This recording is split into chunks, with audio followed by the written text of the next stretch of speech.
दोस्तों स्वागत है मेरे नए चैनल टैक्स मेंटर ऑनलाइन पे। यहाँ पे मैं डिस्कस करूँगा एक बहुत ही बढ़िया जजमेंट जो कि एसएससी के फेवर में लिया गया है, तो डिस्कस करते हैं। यहाँ पे कहा है कि non deposit of long term capital gain can not lead to denial, यानी कि हम जो है हमें कुछ क्राइटेरिया होता है जिस पे हमें जो लॉन्ग टर्म कैपिटल गेन होता है उसे हमें long term capital gain account में डिपॉजिट करवाना होता है, लेकिन यहाँ पे एसएससी ने लॉन्ग टर्म कैपिटल गेन में इन्वेस्ट नहीं किया है। तो इस केस में आईटीएटी ने एसएससी के फेवर में ये जजमेंट दिया है और कहा है कि कोई बात नहीं, एसएससी ने अगर टाइम पे डिपॉजिट नहीं करवाया कैपिटल गेन अकाउंट में तो इसको डिनाइल नहीं माना जाएगा और इसे जो डिडक्शन है सेक्शन 54 का वो अलाउ किया जाएगा। तो जानेंगे कि पूरा इस डिटेल क्या है इसके बारे में, तो डिस्कस करते हैं। The Income Tax Appellate Tribunal, Delhi branch has caused a revisionary order passed by Principal Commissioner of Income Tax. The tax tribunal held that mere non-deposit of long-term capital gain into capital gain account in a designated bank for interim period cannot be basis to decline the deduction claimed under Section 54. यहाँ पे commissioner ने जो है SSC के deduction जो कि 54 में लिया था उसने अमाउंट इन्वेस्टेड के लिए, उसे जो है उस डिडक्शन को रिजेक्ट कर दिया था कमिश्नर ने। उसी के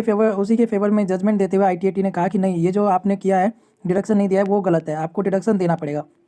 this order is likely to support many tax payer who are facing a similar situation, और ये ऑर्डर हर वो टैक्स पेयर को सपोर्ट करता है जो कि ये सिमिलर सिचुएशन फेस कर रहा है। तो यहाँ पे नेक्स्ट लाइन में क्या गया कि under section 54 of income tax act, long term capital gain arising to an individual from sale of residential house property are exempt to the extent of such gain are invested towards purchase or construction of a new residential house property within the time frame। यानी कि दोस्तों under section 54 में ये deduction दिया जाता है कि अगर आपको लॉन्ग टर्म कैपिटल गेन आता है तो जिस साल आपको लॉन्ग टर्म कैपिटल गेन आएगा उसके 1 साल पहले या 2 साल बाद आप अगर नया हाउस प्रॉपर्टी बाय कर लेते हो तो आपको जो है वो लॉन्ग टर्म कैपिटल गेन देने की जरूरत नहीं है। उसके बाद नेक्स्ट लाइन में कहा गया है कि the new residential house is to be purchase either 1 year before और 2 year after transfer of original property अथवा सोल्ड, और it should be constructed within 3 year from the date of sale of original property. या तो आप 1 साल पहले cell करने के 1 साल पहले आप अगर प्रॉपर्टी बाय कर लो, या फिर आप 2 साल बाद प्रॉपर्टी सेल करने के बाद आप प्रॉपर्टी बाय कर लो, या दूसरा ऑप्शन ये है कि आप जिस साल सेल कर रहे हो प्रॉपर्टी को उसके 3 साल में आप जो है नया प्रॉपर्टी आप कंस्ट्रक्ट करवा लो। तो उस केस में आपको सेक्शन 54 में आपको डिडक्शन मिल जाएगा। उसके बाद tax payer who is unable to invest in a new house before the due date of tax return for the financial year in which the original house property was sold can deposit the long term capital gain in a capital gain account open by him in designated bank. यानी कि दोस्तों अगर आपने अपना पैसा जो है अगर नए हाउस प्रॉपर्टी में इन्वेस्ट नहीं किया है तो आपके पास एक ऑप्शन और है, आप वो जितना भी अमाउंट आपको कैपिटल गेन से रिसीव हुआ है वो अपना जो है अमाउंट कैपिटल गेन अकाउंट में डिपॉजिट करवा लीजिए। उसके बाद this deposit is to be utilise for purchase construction of a new residential house within the time frame prescribe under section 54। अब जो दोस्तों आपने पैसा डिपॉजिट करवाया है उस पैसे से आपको जो है नया हाउस प्रॉपर्टी खरीदना है या फिर कंस्ट्रक्ट कर लेना है, जो कि टाइम फ्रेम दिया गया इनकम टैक्स में। In this case that was held by ITAT during the financial 11-12 S Gupta had earn. यहाँ पे दोस्तों केस क्या है कि S Gupta had earn capital gain of rupees 14,60,000 on sale of residential property that she co-owned, यानी कि S Gupta ने capital gain earn किया है 14,60,000 पे, उन्होंने सेल किया है हाउस प्रॉपर्टी को, रेसिडेंशियल हाउस प्रॉपर्टी को। The entire amount was invested bye her in new residential house property, और उन्होंने उस अमाउंट को जो है इन्वेस्ट कर लिया नए हाउस प्रॉपर्टी में with in the given time frame, जो टाइम दिया गया है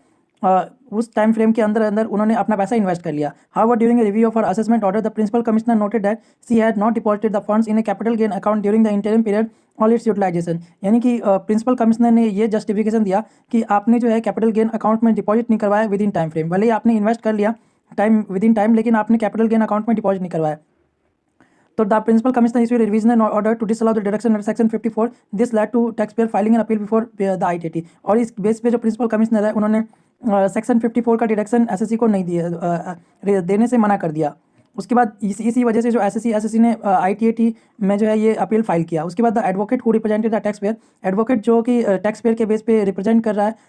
किया है आईटीएटी में, the finding of the ITAT one the basic condition of the section 54 subsection 1 are satisfied the tax payer remain entitled to claim the deduction और shows that the courts are inclined to take a benefit even if the amount is not deposited in capital account। यानी कि जो